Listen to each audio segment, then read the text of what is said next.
Richard Stuart, head football coach, Belen Jesuit Prep School. Coach, I feel like I've known you my whole life. Absolutely. I think since high school, right? Yeah. Do you ever get tired of this? Do you ever say to yourself, that's it, this is my last year? Not my last year, but I do get tired sometimes, especially in the summer. It gets a little. Summers are tough. Summers are tough because you just gotta keep making sure the kids show up, but some years are tougher than those. Some years you'll have a really dedicated group and you don't have to a few headaches. Some years it's a pain in the butt. You have to track kids down but I don't really get tired. I have a great staff. Good assistants that keep me fired up and. They're the ones that reinvigorate you, the ones that get you going? Not really, not the coaches. We invigorate each other. I think we invigorate each other. It's the kids really that invigorate us. Especially when you have a really hardcore group, a hardcore football group. That's all they live for, football. When you have a team that you have a lot of kids that play other sports, other than football. Maybe their loyalties are divided. So they're the ones you have to kind of track down all the time. But when you have a hardcore group, which we do now of young kids, we have a good hardcore group, about 30 football players that just. That's all they do, and they're in the weight room, and those are the kids that really reinvigorate me. Remember when you played 2A football? I sure do. Yeah, we're the big boys, absolutely. Although we were with some big boys the last couple of years, let me tell you. But yeah, we're in the class. Yes, that means we gotten bigger. I remember when I started in '81. I remember the principal at the time, the president at the time, said, "We're going to get up to 1,000 students." And I'm like, "If we do that, we'll be in the biggest class." I started thinking about that. So. And we have we start in 6th grade, so we are about 1,500 total. High school we have about 900, so you double it because we're all boys. So it makes us bigger. Well, you ready for the big boy class? After the 6A, I'm sure this is gonna be a breeze. Off the record, if it were 2009-10, maybe, but it's not. We're in 2013, and coming off the year we did. Our confidence was shaken, no doubt. We got rattled last year, and the seniors felt terrible. Last year seniors, they felt like they let the school down. I tried to reassure them it wasn't their fault. It was tough. So, this is a fresh start for us. We're looking forward to. We've never played any of those schools. I think we played Braddock their first year in 1990. I think that was it. Right. We played them then. That was their first year, believe it or not. P.J. Cunningham and God rest his soul and.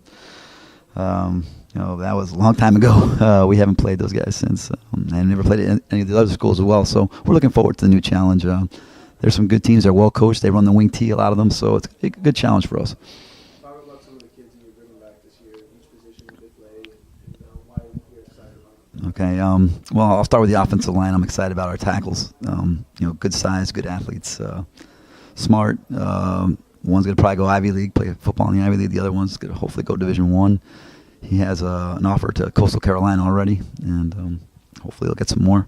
That's Jack Flood, and then Jonathan Schultz is the other one. Real good, real smart player. And he came back after leaving us for a year, played at Bartram Trail in Jacksonville last year.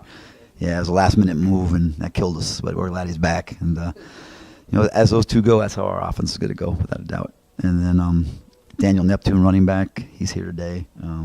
Real good player, been on the team 3 years, backed up Amani Davis, and he's a lot like him, a lot like Amani, and who else on offense?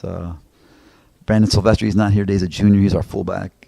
He got thrown into the fire last year, and I think he's going to be really good for us. He had about 600 yards rushing as a sophomore, and he's gotten stronger, so he should really do well. And defensively, George Reyes, defensive tackle. Relentless kid, tough to block. Not the biggest kid in the world, but he's gonna be a pain in the ass for people. And his engine's always running, and that's what you want. And Jimmy Garcia was here today too. Linebacker, got thrown in there too last year. He started off as strong safety. We threw him in at linebacker when we were struggling, and he's improved so much. He's gonna be a really good player for us. And last thing, our kicking game, if you don't mind, George Powell, he's going to be a weapon for us. He can put it through the end zone. He's got an offer. he's committed to Tulane already. So, for a kicker to get a scholarship, you got to be pretty good. So we're excited about that. What areas do you say, I know you're going to give me the coaching. Yeah, okay. You got to get better everywhere. Yeah. But aside from that, what areas do you say, if we get better here, we'll really take off? Right. Secondary still. We're still young. We're starting a sophomore at free safety. Corners, we probably will have one senior, and then the other one's a junior. They're not the biggest. They're not the biggest looking kids, but they're tough. But they've got to do a better job. Last year we had a rough time back there. And I think they will. I think they will do better. But they definitely, that's the area we got to get stronger. I think our D line is pretty solid. Linebacker situation is pretty good. The secondary though is where they're gonna. If they get better, we should be pretty good. Last question. All these years now when you've played Columbus, it's been an exhibition or a regular season game that really didn't matter. But now you're in the same class with them. It's a little different now at all? Does it change the dynamics of the rivalry? It does a little bit. If it's a possibility. I mean, if from my lips to God's ears, we could possibly play them twice. It's a lot of things have to happen for that to get. For us to get there, we have to win a couple. We have to win the district or be at least in the playoffs and win a couple playoff games. So yeah, it will be different, no doubt.